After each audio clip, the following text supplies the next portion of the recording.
विचार जैसे होंगे, जीवन की नींव है ये विचार। और हमारे गुरुदेव कहा करते थे, गिरते हैं जब ख्याल तो गिरता है आदमी, जिसने इन्हें संभाला वो खुद संभल गया। जिसने विचारों को संभाल लिया जीवन संभल जाएगा। विचार गिर गए जीवन गिरेगा। भगवत गीता के अनुसार जीवन क्या है? केवल ये शरीर का ढांचा ही जीवन नहीं। तीसरे अध्याय का अंतिम से पूर्व का श्लोक, एक ही श्लोक आप देखेंगे, उसमें आपको लगेगा कि जीवन की परिभाषा क्या है। What is the definition of life? What is life? तीसरे अध्याय का अंतिम से पूर्व का श्लोक, इंद्रियाण प्राण्याहुर इंद्रियेभ्यः परम मनः मनसस्तु परबुद्धिर यो बुद्धे परतस्तु सह। एक ही श्लोक आप देखें, इंद्रियों से परे मन। तो बाहर के शरीर को लिया, ये हमारी सेंसेस, ये ऑर्गन्स, ये इंद्रियां जो दिखाई दे रही है। उसके बाद गीता ने कहा इंद्रियेभ्यः परम मनः, इंद्रियों से अर्थात शरीर से परे मन है। मनसस्तु परबुद्धिर, मन से परे बुद्धि है। और यो बुद्धे परतस्तु सह, बुद्धि से परे आत्मा चेतना। चार को मिलाकर पूरा जीवन है गीता के अनुसार। शरीर, मन, बुद्धि और आत्मा।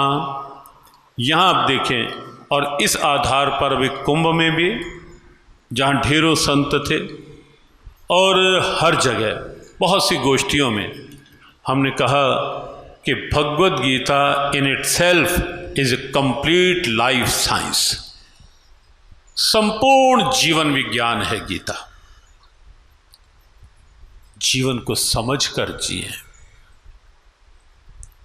शरीर एक, मन जो विचार करता है, अंदर जो विचारों का तांता चलता है, फ्लो ऑफ थॉट्स जो चलता है, वो क्या है? कौन करता है विचार? मन। उसके बाद मन से आगे गीता ने कहा बुद्धि, निर्णय करने वाली क्षमता, क्या करूं क्या ना करूं, what to do what not to do.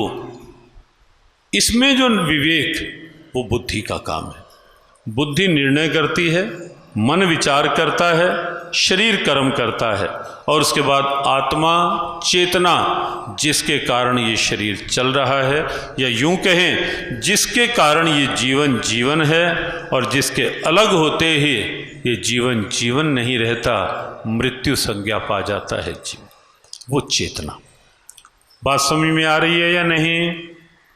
ये चार अंग जो गीता ने बताए कंप्लीट लाइफ के, समझ में आए या नहीं आए? समझ में। अब यहाँ देखें गीता के 3 योग, और आप सबको लगेगा गीता कैसे मेरे जीवन का ग्रंथ है।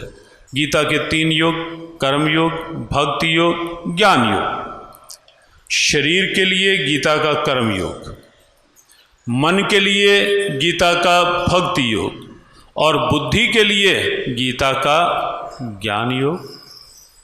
और उसके बाद आत्मा सब में समान, उससे प्रकट होगा गीता का समत्व योग, समत्वम योग उच्यते। उससे प्रकट होगा समत्व भाव। शरीर के लिए कर्म योग, तो शरीर को कर्म करने हैं। बिना कर्म के शरीर रह ही नहीं सकता, रहना भी नहीं चाहिए।